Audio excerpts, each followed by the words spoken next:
ಶ್ರೀ ಗುರು ಬಸವಲಿಂಗಾಯ ನಮಃ.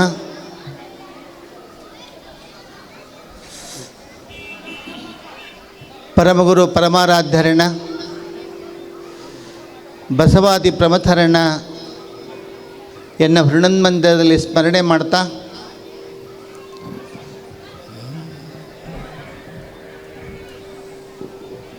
ವಿಶ್ವ ಹಿತಚಿಂತಕರಾಗಿ ಮನುಕುಲದ ಏಳಿಗೆಯನ್ನು ಬಯಸಿ ಸಮಾಜಕ್ಕಾಗಿ ತಮ್ಮನ್ನು ತಾವು ಅರ್ಪಿಸಿಕೊಂಡು ದುಡಿದಿರ್ತಕ್ಕಂಥ ಸಮಾಜವೇ ಮಂತ್ರವಾಗಿ ಬಾಳಿರ್ತಕ್ಕಂಥ ಲಿಂಗೈಕ್ಯ ಹಾನಗಲ್ಲ ಕುಮಾರ ಮಹಾಶ್ವೇಗಳವರನ್ನು ಸ್ಮರಣೆ ಮಾಡ್ತಾ ಭೀಮಕವಿ ಈ ದೇಶವನ್ನು ಈ ನಾಡನ್ನು ಕುರಿತು ವರ್ಣಿಸ್ತಾರೆ. ಭಾರತ ದೇಶ ಎಂಥದ್ದು, ಪ್ರಜ್ಞಾವಂತರು, ಕುಶಲಮತಿಗಳು, ತ್ಯಾಗಿಗಳು, ವಿರಾಗಿಗಳು ಇರತಕ್ಕಂಥ ಈ ನಾಡು ಸಂಪದ್ಭರಿತ ನಾಡು. ಇದನ್ನು ಕವಿ ಬರಿತಾನೆ ಅಂತ ನಾವು ಹೇಳಬೇಕಾಗಿಲ್ಲ, ಒಪ್ಕೋಬೇಕಾಗಿಲ್ಲ. ನೀವು ಬೇರೆ ಬೇರೆ ರಾಷ್ಟ್ರಗಳನ್ನು ನೋಡಿದರೆ, ಇವತ್ತಿಗೂ ನೀವು ನೋಡಿದರೆ ನಿಮಗೆ ಅರ್ಥ ಆಗ್ತದೆ. ಒಂದೊಂದು ರಾಷ್ಟ್ರದೊಳಗೆ ಸಂಪನ್ಮೂಲಗಳ ಕೊರತೆ ಅದ. ನಾವು 5-6 ರಾಷ್ಟ್ರಗಳಿಗೆ ನಾವು ಅಡ್ಡಾಡುವ ಹೊತ್ತಿನೊಳಗೆ ನೋಡಿದ್ದೀವಿ. ಮಲೇಷಿಯಾ ಅಂಥ ರಾಷ್ಟ್ರಕ್ಕೆ ನೀರಿನ ವ್ಯವಸ್ಥೆ ಇಲ್ಲ, ಬೇರೆ ಕಡೆಯಿಂದ ನೀರು ತಗೋಬೇಕು. ಅವರು ಆ ನೀರನ್ನು ಫಿಲ್ಟರ್ ಮಾಡ್ಕೊಂಡು ತಗೋಬೇಕು. ಇಂಥ ವ್ಯವಸ್ಥೆಯೊಳಗೆ ಬಳಲ್ತಾರೆ. ಆದರೆ ನಾವು ನೋಡ್ತಿರೋ ಹಾಗೆ ಇವತ್ತು ಭಾರತ ದೇಶ ಇಲ್ಲಿ ಸಂಪನ್ಮೂಲಗಳು, ನಿಸರ್ಗ ಸಹಜ ಸಂಪತ್ತು ಎಷ್ಟಿದೆ ಈ ದೇಶದೊಳಗೆ ಅಂತಂತಂದರೆ ಬರೀ ನಮ್ಮ ರಾಷ್ಟ್ರಕ್ಕೆಲ್ಲ ಇಡೀ ಪ್ರಪಂಚಕ್ಕೆ ಕೊಡುವಷ್ಟು ಸಂಪನ್ಮೂಲಗಳನ್ನು ಗರ್ಭೀಕರಿಸಿಕೊಂಡಿರ್ತಕ್ಕಂಥ ಭಾರತ ಇದು ಭಾಳ ವಿಶಿಷ್ಟವಾಗಿರ್ತಕ್ಕಂಥದ್ದು. ಇವತ್ತು ಭಾರತವನ್ನು ಕುರಿತು ಯಾರ್ಯಾರು ಭಾಳ ಹಗುರವಾಗಿ ನೋಡ್ತಾರೆ ಅವರೆಲ್ಲ ಅರ್ಥ ಮಾಡಿಕೊಳ್ಬೇಕು, ಈ ದೇಶ ಎಂಥದ್ದು. ಇವತ್ತು ಸಂಸ್ಕೃತ ಭಾಷೆ ಅಷ್ಟೇ ಅಲ್ಲ, ಭಾಳಷ್ಟು ಭಾಷೆಗಳನ್ನು ವಿದೇಶಗಳಿಗೆ ಪರಿಚಯಿಸಿರ್ತಕ್ಕಂಥದ್ದು. ಇಲ್ಲಿರ್ತಕ್ಕಂಥ ಪುಸ್ತಕ ಸಂಪತ್ತು, ಗ್ರಂಥ ಭಂಡಾರ, ನಲಂದ ವಿಶ್ವವಿದ್ಯಾಲಯದ ಗ್ರಂಥಾಲಯಕ್ಕೆ ಬೆಂಕಿ ಹತ್ಕೊಂಡ್ರೆ 3 ತಿಂಗಳ ಕಾಲ ಪುಸ್ತಕಗಳು ಉರಿದಿದ್ವಂತ. ಎಷ್ಟು ಪುಸ್ತಕಗಳ ರಾಶಿ ಇರಬೇಕು. ಅಂಥ ಒಂದು ಶ್ರೀಮಂತಿಕೆ, ಬುದ್ಧಿವಂತಿಕೆಯನ್ನು ಹೊಂದಿರತಕ್ಕಂಥ ನಮ್ಮ ರಾಷ್ಟ್ರ, ಈ ದೇಶ ಸಾಮಾನ್ಯವಾಗಿರ್ತಕ್ಕಂಥದ್ದಲ್ಲ. ನಮ್ಮ ದೇಶವನ್ನು ಆಳ್ತಾ ಬಂದಿರತಕ್ಕಂಥ ಗಣ್ಯರು, ಮಹನೀಯರು ಸಾಮಾನ್ಯರಲ್ಲ. ಹೆಮ್ಮೆ ಪಡಬೇಕು, ಅಭಿಮಾನ ಪಡಬೇಕು. ನಾವು ನಮ್ಮ ದೇಶದ ಪ್ರಧಾನಿಗಳು ಎಂಥವರು ಅಂತಂತಂದರೆ ಲಾಲ್ ಬಹದ್ದೂರ್ ಶಾಸ್ತ್ರಿಗಳಂಥ ಪ್ರಧಾನಿಗಳು ಈ ನಾಡಿನೊಳಗೆ ಆಗಿ ಹೋಗಿದ್ದಾರೆ ಅನ್ನೋದೇ ಒಂದು ಬಹಳ ದೊಡ್ಡ ಸಂಭ್ರಮ, ಹೆಮ್ಮೆ, ಅಭಿಮಾನದ ಸಂಗತಿ. ಒಂದು ಸಲ ವಿದೇಶಕ್ಕೆ ಹೋಗಿರ್ತಾರೆ ಲಾಲ್ ಬಹದ್ದೂರ್ ಶಾಸ್ತ್ರಿಜಿಯವರು. ವಿದೇಶಕ್ಕೆ ಹೋದಂಥ ಸಂದರ್ಭದೊಳಗೆ ಅಲ್ಲಿ ಮಾತಾಡ್ತಾ ಕೂತಾಗ ಕೆಲವು ಮಾಧ್ಯಮದವರು ಪ್ರಶ್ನೆ ಮಾಡಿದ್ರಂತ. ಮಾತಾಡ್ತಿದ್ರು. ಅದರಾಗ ಒಬ್ಬ ಕುಹಕತನದಿಂದ ಕೇಳಿದ, ಏನು ಸಾರ್, ಭಾರತ ಭಾಳ ದೊಡ್ಡ ರಾಷ್ಟ್ರ, ಎಂಥ ದೊಡ್ಡ ದೇಶ, ಅಂಥ ದೊಡ್ಡ ದೇಶಕ್ಕೆ ಸಣ್ಣ ಪ್ರಧಾನಿಗಳಾಗಿರಲ್ಲ ಈಟ ಕಾಳ. ಅವ್ರು ನೋಡೋದಕ್ಕೆ ಗಿಡ್ಡಿದ್ರು. ಅವರು ಲಾಲ್ ಬಹದ್ದೂರ್ ಶಾಸ್ತ್ರಿಜಿಯವರು ನೋಡೋದಕ್ಕೆ ಗಿಡ್ಡಿದ್ರು. ಅವರನ್ನು ಕುರಿತು ಬರೀತಾರೆ, ಗದ್ದುಗೆಯ ನೇರಿದರು ಎದ್ದು ಕಾಣದ ಮೂರ್ತಿ ಲಾಲ್ ಬಹದ್ದೂರ ಶಾಸ್ತ್ರಿ. ಪುಟ್ಟ ದೇಹದಲ್ಲಿ ಎಂಥ ಪುಟಿವ ಚೇತನ. ನೋಡೋದಕ್ಕೆ ದೇಹ ಸಣ್ಣದಿರ್ಬೋದು, ಆದರೆ ನೆನಪಿಟ್ಕೊಳ್ಬೇಕು, ನಮ್ಮ ದೇಶವನ್ನು ಸ್ವಲ್ಪ ದಿವಸ ಆಳಿರ್ಬೋದು. ಲಾಲ್ ಬಹದ್ದೂರ್ ಶಾಸ್ತ್ರಿಜಿ ಅಂಥ ಪ್ರಧಾನಿ ಮತ್ತೊಬ್ಬ ನಮಗೆ ನೋಡೋದಕ್ಕೆ ಸಿಗೋದಿಲ್ಲ. ಅಂಥ ಪ್ರಾಮಾಣಿಕ ಪ್ರಧಾನಿ ನಮ್ಮ ದೇಶದವರು ಅನ್ನೋದು ಹೆಮ್ಮೆ. ಅವಾಗ ಕೇಳಿದ್ರಂತೆ, ಭಾರತ ಅಷ್ಟು ದೊಡ್ಡ ರಾಷ್ಟ್ರ, ಈಟಕಾಳ ಪ್ರಧಾನಿ ಹೆಂಗೆ ಕಂಟ್ರೋಲ್ ಮಾಡ್ತೀರಿ ಅಂತ ಕೇಳಿದ್ರತ್ತ. ಹೆಂಗೆ ಆಯ್ಕೆ ಆದ್ರಿ ಅಂತ ಕೇಳಿದ್ರತ್ತ. ಶಾಸ್ತ್ರೀಜಿಯವರು ಉತ್ತರ ಭಾಳ ಚಂದ ಕೊಡ್ತಾರೆ. ಏನಂತ, ನಮ್ಮ ದೇಶದೊಳಗೆ ಪ್ರಧಾನಿಯನ್ನು ಆರಿಸಬೇಕಾದ್ರೆ ಇಂಚುಪಟ್ಟಿ ಹಿಡ್ಕೊಂಡು, ಟೇಪ್ ಹಿಡ್ಕೊಂಡು ನಮ್ಮ ರಾಷ್ಟ್ರದ ಜನ ಆರಿಸೋದಿಲ್ಲ. ಆ ವ್ಯಕ್ತಿಯ ಹೊರಗಿನ ನಿಲುವನ್ನು ನೋಡೋದಿಲ್ಲ, ಆತನ ಬುದ್ಧಿಮತ್ತೆಯನ್ನು, ವ್ಯಕ್ತಿತ್ವವನ್ನು, ಹೃದಯ ಶ್ರೀಮಂತಿಕೆಯನ್ನು, ಪ್ರಾಮಾಣಿಕತೆಯನ್ನು ನೋಡಿ ನನ್ನ ದೇಶದ ಜನ ಪ್ರಧಾನಿಯನ್ನು ಆರಿಸ್ತಾರೆ ಅಂತ ಹೇಳಿದ್ರು. ಅಭಿಮಾನ ಅಲ್ಲ, ಹೆಮ್ಮೆ ಅಲ್ಲ, ಎಂಥ ಪ್ರಧಾನಿ. ಬಹುತೇಕ ಅಂಥ ಅಪರೂಪದ ಪ್ರಧಾನಿಗಳಾಗಿ ಲಾಲ್ ಬಹದ್ದೂರ್ ಶಾಸ್ತ್ರಿಜಿಯವರು ಕೇವಲ ಭಾರತ ಅಲ್ಲ, ವಿಶ್ವ ಮಟ್ಟದೊಳಗೆ ಅದ್ಭುತವಾದಂಥದ್ದನ್ನು ಸ್ವಲ್ಪೇ ದಿವಸಿದ್ರೂ ಸಹಿತ ಅಂತಾರಾಷ್ಟ್ರೀಯ ಸಂಬಂಧಗಳನ್ನು ಎಷ್ಟು ವಿಶಿಷ್ಟವಾಗಿ ಅವರು ಸುಧಾರಿಸ್ತಾರೆ, ಅದನ್ನು ಪರಿವರ್ತಿಸ್ತಾರೆ, ಅದನ್ನು ರೂಪುಗೊಳಿಸ್ತಾರೆ ಅಂತಕ್ಕಂಥದ್ದು ಭಾಳ ಹೆಮ್ಮೆ, ಅಭಿಮಾನ. ಈ ನಾಡಿನೊಳಗೆ ಪ್ರಾಮಾಣಿಕತೆ ಈ ದೇಶದ ಜೀವಾಳ. ಅದು ಪ್ರಾಮಾಣಿಕತೆ ಅನ್ನೋದು ಕೇವಲ ಪ್ರಧಾನಿ ಅಷ್ಟೇ ಪ್ರಾಮಾಣಿಕರಾಗಿದ್ದರೆ ಸಾಲದು. ಇಲ್ಲಿ ಪ್ರತಿಯೊಬ್ಬರು ಪ್ರಾಮಾಣಿಕರಾಗಬೇಕು, ಪ್ರತಿಯೊಬ್ಬರು ಪ್ರಾಮಾಣಿಕ ವ್ಯಕ್ತಿಗಳಾಗಿ ಹೊರಹೊಮ್ಮಬೇಕು. ಅಂದಾಗ ಇನ್ನೊಬ್ಬರ ಸ್ವತ್ತನ್ನು ನೋಡಿ, ಇನ್ನೊಬ್ಬರ ಸಂಪತ್ತನ್ನು ನೋಡಿ ಬಾಯಿ ತೆಗೆಯುವಂಥ ವ್ಯಕ್ತಿಗಳಾದರೆ ಅಂಥವರಿಂದ ರಾಷ್ಟ್ರ ಉದ್ಧಾರ ಆಗೋದಿಲ್ಲ, ದೇಶ ಉದ್ಧಾರ ಆಗೋದಿಲ್ಲ. ರಾಷ್ಟ್ರಕ್ಕಾಗಿ ನಮ್ಮನ್ನು ನಾವು ಸಮರ್ಪಿಸಿಕೊಳ್ಳುವಂಥ ಭಾವ ಬಂದಾಗ ನಮ್ಮ ದೇಶ ದೊಡ್ಡದಾಗ್ತದೆ. ಎಂಥ ಒಂದು ನಿಲುವಿನೊಳಗೆ ನಮ್ಮ ರಾಷ್ಟ್ರದ ಜನ ಇದ್ದರು ಅಂತಂತಂದರೆ, ಪಂಜಾಬದ ಒಂದು ಹಳ್ಳಿ ಅದು. ಇವತ್ತೇನು ನಾವು ಪಂಜಾಬ್ ಅಂತ ಹೇಳ್ತೀವಿ, ಪಂಜಾಬ್ ಪ್ರಾಂತದ ಒಂದು ಹಳ್ಳಿಗೆ ಅಲೆಕ್ಸಾಂಡರ್ ದಂಡೆತ್ತಿ ಬಂದು ಈ ದೇಶದ ಮೇಲೆ ದಾಳಿ ಮಾಡಿರ್ತಕ್ಕಂಥ ಅಲೆಕ್ಸಾಂಡರ್ ಆ ಪಂಜಾಬದ ಹಳ್ಳಿಯೊಳಗೆ ಬೇರೆ ಮಾರುವೇಷದೊಳಗೆ ಅಡ್ಡಾಡ್ತಿದ್ದ. ಇಲ್ಲಿನ ದೇಶದ ಜನರನ್ನು ನೋಡಬೇಕು ಅಂಥೇಳಿ ಅಲ್ಲಿ ಒಂದು ಪ್ರಸಂಗ ನಡೀತದ, ಭಾಳ ಹೆಮ್ಮೆ ಪಡಬೇಕು.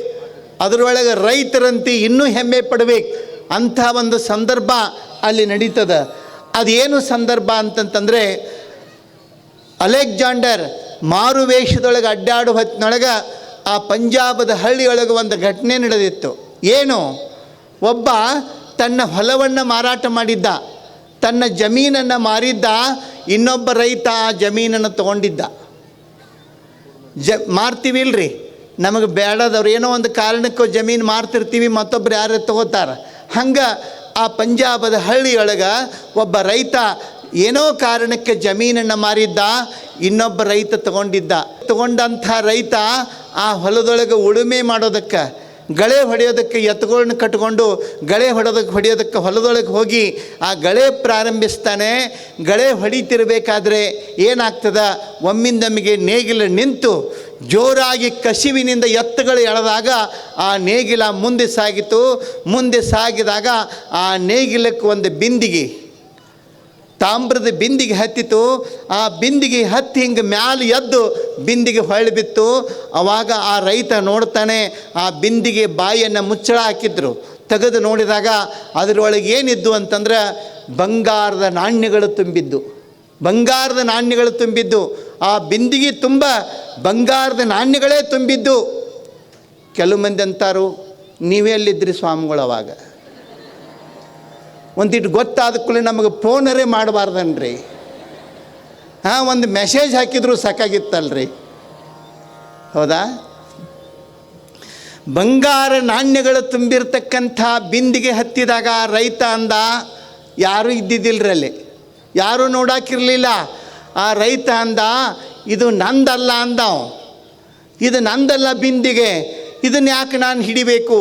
ಆ ಬಿಂದಿಗೆಯನ್ನು ತಗೊಂಡು ಯಾವ ರೈತ ಅವನಿಗೆ ಹೊಲ ಕೊಟ್ಟಿದ್ಲ, ಇದು ನಾನು ಹೊಲ ತೊಗೊಂಡಿನ ಹೊರತು ಇದರಾಗಿನ ಈ ಬಿಂದಿಗೆ ತೊಗೊಂಡಿಲ್ಲ, ಇದು ನನಗೆ ಬೇಡ ಅಂಥೇಳಿ ಆ ಬಿಂದಿಗೆ ಹೊತ್ಕೊಂಡು ಅವನು ಮನೆಗೆ ತಂದು ಅವನು ಮನೆಯೊಳಗೆ ಇಳಿಸಿ ಹೇಳ್ತಾನೆ, ನಾ ನೇಗಿಲ ಹೊಡಿಯೊತ್ತಿನೊಳಗೆ ಆ ಹೊಲದೊಳಗೆ ಈ ಬಿಂದಿಗೆ ಹತ್ತು, ನಿಮ್ಮ ಬಿಂದಿಗೆ ನಿಮಗೆ ಕೊಟ್ಟು ಹೋಗಕ್ಕೆ ಬಂದೀನಿ, ತಗೊಳ್ರಿ ಅಂತಂದವು. ಅವ ಎಷ್ಟು ದೊಡ್ಡ ಮನುಷ್ಯ. ನಾ ಏನ್ರ ಆಗಿದ್ರೆ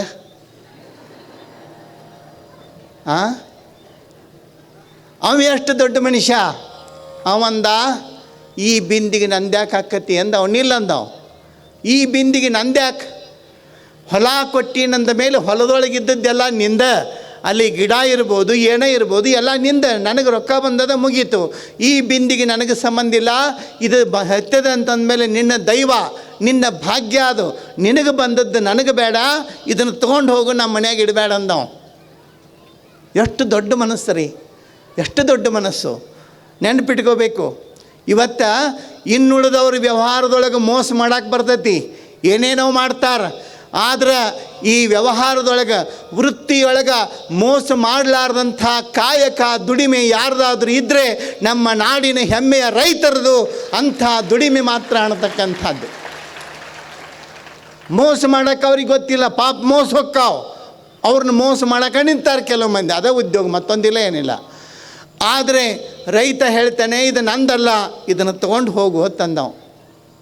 ಅವಂದ ನಾ ಏನು ತೊಗೊಂಡು ಹೋಗೋದಿಲ್ಲ. ಜಗಳ ಹತ್ರಿ, ಜಗಳ ಹತ್ತು, ತೊಗೊಂಡು ಹೋಗುವಂತವ ತೊಗೊಳ್ಳೋದಿಲ್ಲ ಅಂತವ. ಇಬ್ಬರದು ಜಗಳಾಗಿ ಎಲ್ಲಿಗೆ ಬತ್ತು ಅಂದರೆ ಊರು ಪಂಚಾಯಿತಿಗೆ ಬತ್ತು.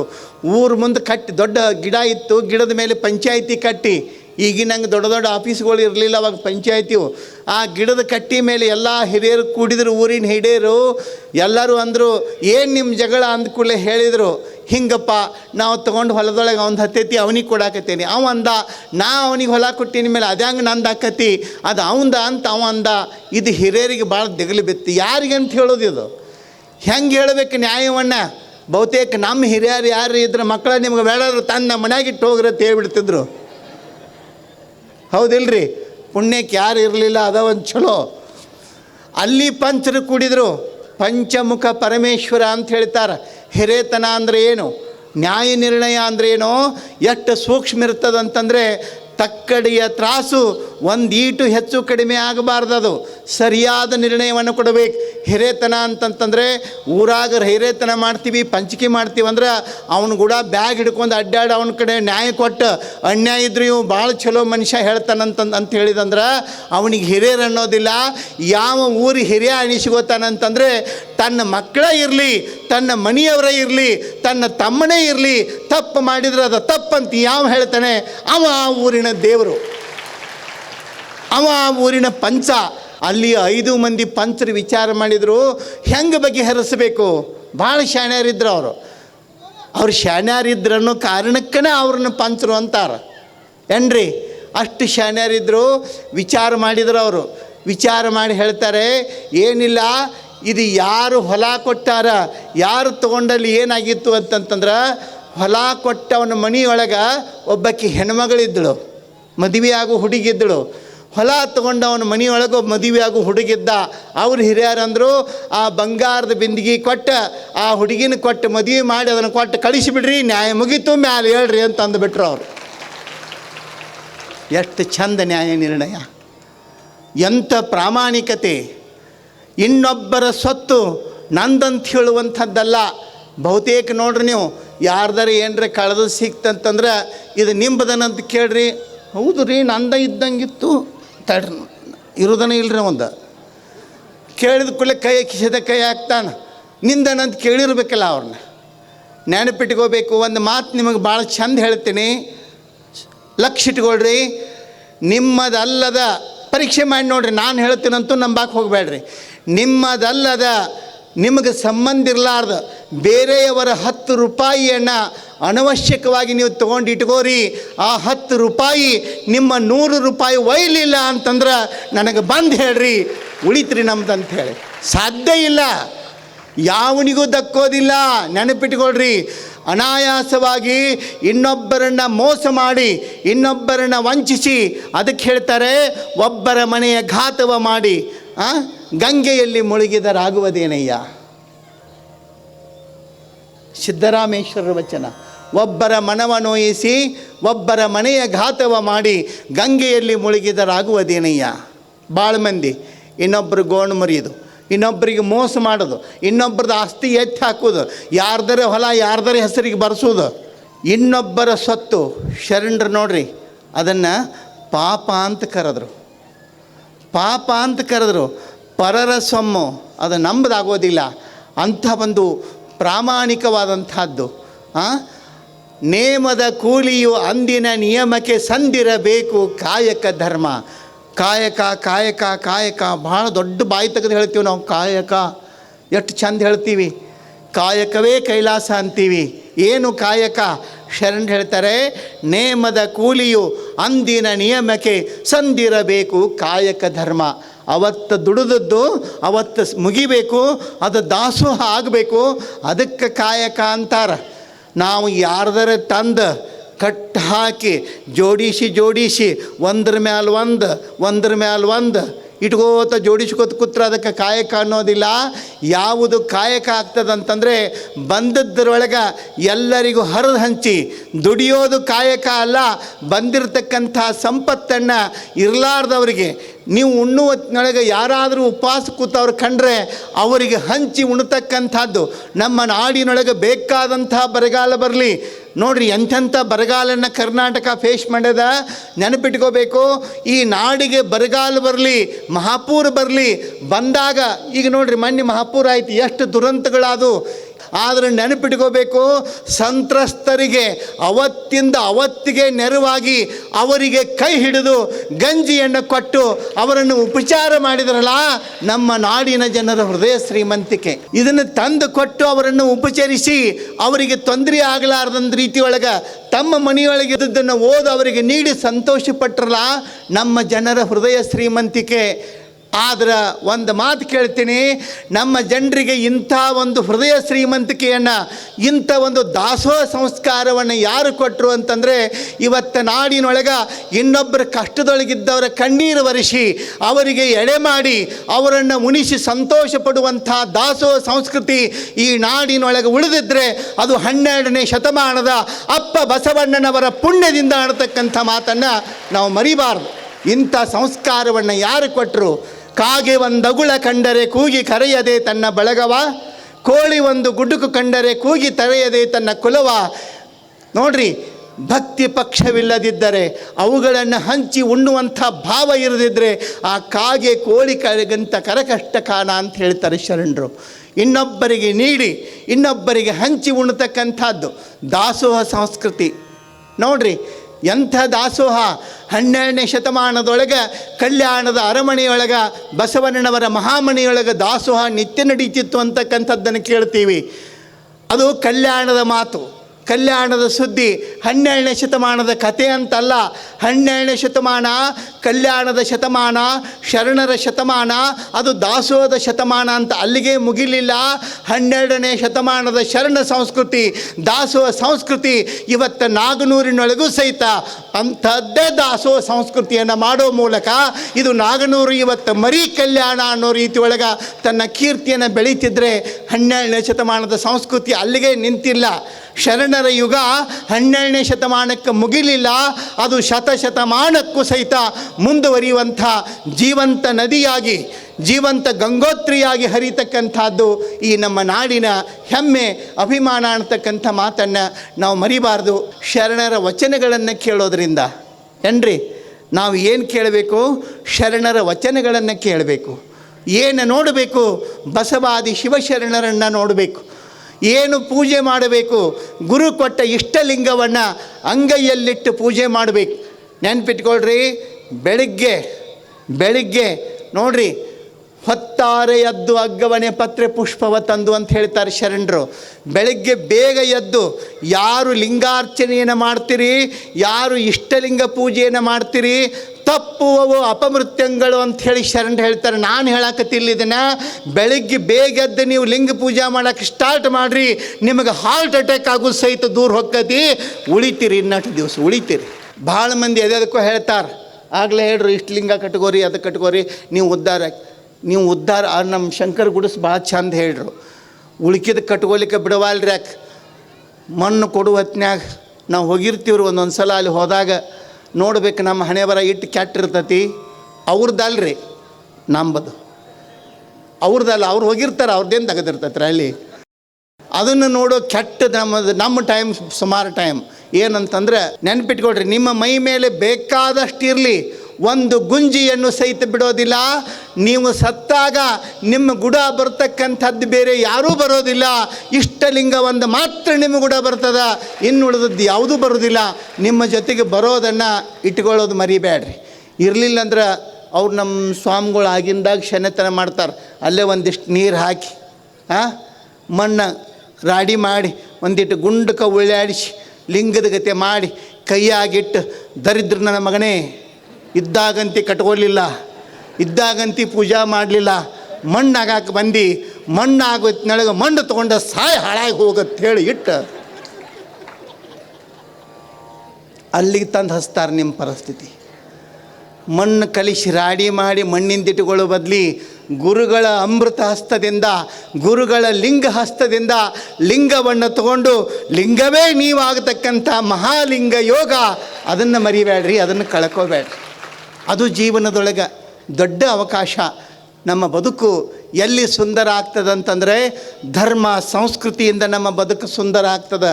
ನೋಟುಗಳಿಂದ, ಬಂಗಾರದ ಒಡವೆಗಳಿಂದ ನಮ್ಮ ಜೀವನ ಸುಂದರ ಆಗೋದಿಲ್ಲ. ಎದರಿಂದ ಸುಂದರ ಆಗ್ತದಂತಂದರೆ ಧರ್ಮದ ಆಚರಣೆ, ಸಂಸ್ಕೃತಿ. ಭಾಳ ಮಂದಿ ಹೇಳ್ತಾರೆ, ಕೆಲವು ಮಂದಿ ಫೋಟೋ ತೆಗೆದು ಹಾಕಿ ಫೇಸ್ಬುಕ್ಕಿನಾಗ ಕೇಳ್ತಿರ್ತಾರೆ, ನಾ ಹೆಂಗೆ ಕಾಣ್ತೀನಿ ಕಾಮೆಂಟ್ ಮಾಡಿರಿ. ಭಾಳ ಚಂದ ಹಾಕಿರ್ತಾರೆ. ಅಲ್ಲೇನು ಹಚ್ಕೊಂಡು ನಿಂತಿರ್ತಾರೆ, ಅಲ್ಲಿ ಪಾಡು ಒಂದೀಟು ಮಳೆಗೆ ಸಿಗಬೇಕು ಅವ್ರ. ಈ ಅಡ್ಡಡ್ಡ ಮಾರಿ ಮಳೆ ಬಿಡಿತಿರ್ತದಲ್ಲ, ಅಂಥ ಮಳೆಗೆ ಸಿಗಬೇಕು. ಅವಾಗ ಹೇಳ್ತೀವಿ ನಾವು ಹೆಂಗೆ ಕಾಣ್ತೀರಿ, ಅವಾಗ ಹೇಳ್ತೀವಿ. ತುಟಿಗೆ ಭೂಷಣ, ಲಿಪ್ಟಿಕ್ ಅಲ್ಲ. ತುಟಿ ಚಂದ ಯಾವಾಗ ಕಾಣ್ತವೆ? ಲಿಪ್ಟಿಕ್ ಹಚ್ಕೊಂಡಾಗ ಚಂದ ಕಾಣೋದು ತುಟಿ ಅಲ್ಲ. ಯಾವ ತುಟಿಗಳು ಇನ್ನೊಬ್ಬರ ಕಷ್ಟಕ್ಕೆ, ಇನ್ನೊಬ್ಬರ ನೋವಿಗೆ ಕರಗಿ ಸಾಂತ್ವನದ ಮಾತುಗಳನ್ನು ಯಾವ ತುಟಿ ಹೇಳ್ತದೆ, ಆ ತುಟಿಗಿರೋ ಸೌಂದರ್ಯ ಯಾವ ಲಿಪ್ಟಿಕ್ಕಿಗೂ ಬರೋದಿಲ್ಲ. ನೆನಪಿಟ್ಕೊಳ್ರಿ ನೀವು. ಮುಂಗೈಯೊಳಗೆ ಬಂಗಾರ ಬಳೆ ಹಾಕಿ ಕೈ ತೀಡಿ ನಾವು ಮಾತಾಡಿದರೆ ಚಂದ ಕಾಣೋದಿಲ್ಲ. ನಿಮ್ಮ ಕೈ ತುಂಬಿ ನಿಮ್ಮ ಕೈಯೊಳಗೆ ಪ್ರಸಾದವನ್ನು ಇಟ್ಟು ಇನ್ನೊಬ್ಬರಿಗೆ ಪ್ರಸಾದವನ್ನು ಕೊಟ್ಟು ಅವರನ್ನು ಉಣಿಸಿ, ಅವರು ಉಂಡ ಮೇಲೆ ತಣ್ಣೀರನ್ನು ಕೊಟ್ಟು ಕುಡಿಸಿ ಅವರ ಸಂತೋಷ ಪಡೋದನ್ನು ನೋಡಿ ಆನಂದ ಪಡ್ತಿರಲ್ಲ, ಆವಾಗ ನಿಮ್ಮ ಕೈಗಳಿಗೆ ಸೌಂದರ್ಯ ಬರ್ತದೆ ಹೊರತು ಬಳಿ ಇಟ್ಟುಕೊಳ್ಳೋದ್ರಿಂದ ಅಲ್ಲ. ಬಂಗಾರ ಬಳಿ ಇಟ್ಕೊಂಡ್ರೆ ಬರೋದಿಲ್ಲ. ಒಬ್ಬಕ್ಕೆ ಜಾನಪದದೊಳಗೆ ಗರತಿ ಹೇಳ್ತಾಳೆ, ಬಂಗಾರ ಬಳಿ ಇಟ್ಟ ಬೈಬ್ಯಾಡ ಬಡವರನ, ಬಂಗಾರ ನಿನಗೆ ಸ್ಥಿರವಲ್ಲ. ಬಂಗಾರ ಬಳಿ ತೊಟ್ಟು ಬಡವಗ ಬೈಬ್ಯಾಡ, ಬಂಗಾರ ನಿನಗ ಸ್ಥಿರವಲ್ಲ, ಬಂಗಾರ ನಿನಗ ಸ್ಥಿರವಲ್ಲ ಮಗಳೇ. ಮಧ್ಯಾಹ್ನದ ಬಿಸಿಲು ನಿಜವಲ್ಲ, ಬಂಗಾರ ಬಳಿ ತೊಟ್ಟು ಬಡವನ ಬೈಬ್ಯಾಡ, ಬಂಗಾರ ಬಳಿ ತೊಟ್ಟು ಬಡವನ ಬೈಬ್ಯಾಡ, ಬಂಗಾರ ನಿನಗ ಸ್ಥಿರವಲ್ಲ, ಬಂಗಾರ ನಿನಗ ಸ್ಥಿರವಲ್ಲ ಮಗಳೇ. ಮಧ್ಯಾಹ್ನದ ಬಿಸಿಲು ನಿಜವಲ್ಲ, ಮಧ್ಯಾಹ್ನದ ಬಿಸಿಲು, ಮಧ್ಯಾಹ್ನದ ಬಿಸಿಲು ನಿಜವಲ್ಲ. ಈಗ ನಿಮ್ಮ ಕೈಗಳಿಗೆ ಬೆಲೆ ಬತ್ತು. ಮಧ್ಯಾಹ್ನದ ಬಿಸಿಲು ಸ್ಥಿರವಲ್ಲ. ಇದು ಶ್ರೀಮಂತಿಕೆ, ಬಂಗಾರ ಬಳಿ ಇವೆಲ್ಲ ಹೆಂಗಂತಂದ್ರೆ ಮಧ್ಯಾಹ್ನದ ಬಿಸಿಲಿದ್ದಂಗೆ. ಮಧ್ಯಾಹ್ನದೊಳಗೆ ನೆತ್ತಿ ಮ್ಯಾಲೆ ಬಿಸಿಲು ರಣ ಹೊಡಿತಿರ್ತೈತಿ. ಎಷ್ಟು ಪ್ರಖರ ಆಗಿರ್ತೈತಿ ಅಂತಂದ್ರೆ ಇನ್ನೇನು ಸುಟ್ಟ ಒಗಿತೈತಿ ಅನ್ನೋರ ಗತೆ ಹೊಡಿತಿರ್ತೈತಿ. ಎಷ್ಟೊತ್ತು ಮತ್ತು ಆಗಲೇ ಒಂದು ಈಟ್ ಹಿಂಗೆ ಇಳೀತಂತಂದ್ರೆ ಮುಗೀತದ್ರ ಕತೆ, ಮುಗ್ದ ಹೊತ್ತು. ನಾವು ಕೈಯಾಗ ಬಳಿ ಇಟ್ಕೊಂಡಿರ್ತೀವಿ, ಏನೇನೋ ಮಾಡಿರ್ತೀವಿ, ಅವು ಬಳಿ ಇದ್ರೆ ಪಾಡ್ರಿ, ಬಳಿ ಇರೋದಿಲ್ಲ. ಅವು ಮನ್ಯಾಗರೇ ಜಗಳ ಹಚ್ತಾವು, ಅಕ್ಕಂಗ್ಯಾರ ಗುಡಾರೇ ಜಗಳ ಹಚ್ತಾವು. ನನಗೆ ಆ ಬಳಿ ಕೊಟ್ಟು ಈ ಬಳಿ ಇದನ್ನು ಮಾಡ್ಯಾಳ, ನನ್ನ ಬಳಿ ಅದು ಬೇರೆ ಇತ್ತು, ಇದು ನನ್ನ ಬಳಿ ಬದಲು ಮಾಡ್ಯಾಳ. ಬರೀ ಇದೆ, ಇದನ್ನ ಕೇಳೋದು, ಮತ್ತೊಂದು ಏನೂ ಕೇಳೋದಿಲ್ಲ. ಕಂಗಳಿಗೆ ಏನು ಭೂಷಣ? ಕಣ್ಣಿಗೆ ಕಾಡಿಗೆ ಭೂಷಣ ಅಲ್ಲ. ಕಣ್ಣಿಗೆ ಏನು ಭೂಷಣ? ಇನ್ನೊಬ್ಬರನ್ನು ಕರುಣೆಯಿಂದ ಕಷ್ಟದಲ್ಲಿರುವರಿಗಾಗಿ ಏನ್ರಿ, ಯಾರು ನೋವಿನೊಳಗಿರ್ತಾರೆ, ದುಃಖದೊಳಗಿರ್ತಾರೆ, ಅಂಥ ಕಷ್ಟಗಳನ್ನು ಕೇಳಿ ಕರುಳು ಕರಗಿ ಕಣ್ಣೀರು ಬಂದು ಅಂದರೆ ಆ ಕಣ್ಣಿಗೆ ಎಷ್ಟು ಪಾವಿತ್ರ್ಯ ಅಂತಂದರೆ ಅತ್ಯಂತ ಪರಮ ಪಾವಿತ್ರ್ಯ. ಕಾಡಿಗೆ ಹೆಚ್ಚಿಕೊಂಡ್ರೆ ಕಣ್ಣು ಚೆಂದ ಕಾಣೋದಿಲ್ಲ. ಕಣ್ಣೊಳಗೆ ಅಂತಃಕರಣವಿರಲಿ, ತುಟಿಯೊಳಗೆ ಮಾತೃತನದ ಹೃದಯವಂತಿಕೆ ಸಾಂತ್ವನದ ನುಡಿಗಳಿರಲಿ, ಹೊಟ್ಟೆಯೊಳಗೆ ಶುಭವಾದ ಹಾರೈಕೆ ಇರಲಿ. ಅದಕ್ಕಿಂತಲೂ ಸೌಂದರ್ಯ ನೋಡ್ರಿ, ನೀವು ಎಲ್ಲರನ್ನ ಪ್ರೀತಿಯಿಂದ ಕಾಣುವಂಥ ಒಂದು ಭಾವ. ಇನ್ನೊಬ್ಬರನ್ನು ನೋಡಿದ ಕೂಡಲೇ ನಿಮಗೆ ಸಂತೋಷ ಆಗಬೇಕು, ಆನಂದ ಉಕ್ಕಿ ಬರಬೇಕು. ಅವಾಗ ನೀವು ಇಷ್ಟು ಚಂದ ಕಾಣ್ತೀರಿ. ನಿಮ್ಮಷ್ಟು ಚಂದ ಯಾರೂ ಕಾಣೋದಿಲ್ಲ. ಯಾರನ್ನ ನೋಡಿದ ಕೂಡಲೇ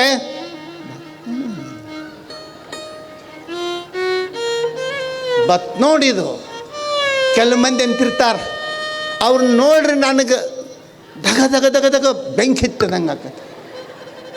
ಹೆಲ್ತ್ ಸರಿ ಇಲ್ಲ ಅಂತ ಅದರ ಅರ್ಥ ಏನ್ರಿ? ಹೆಲ್ತ್ ಸರಿ ಇಲ್ಲ ಅಂತ. ಇನ್ನೊಬ್ಬರನ್ನ ನೋಡಿ ನಾವು ಉರ್ಕೋತೀವಿ ಅಂತಂದರೆ ನಮ್ಮ ಭಾವನೆಗಳು ಒಳ್ಳೆಯವಿಲ್ಲ ಅಂತ. ಅದಕ್ಕೆ ಯಾವಾಗ ದೇವರ ಕರುಣೆ ನಮಗಾಗ್ತದೆ, ನಮ್ಮ ಮನಸ್ಸು ನಮ್ಮ ಭಾವನೆಗಳು ಇನ್ನೊಬ್ಬರಿಗಾಗಿ ಆನಂದ ಪಡ್ತವೆ.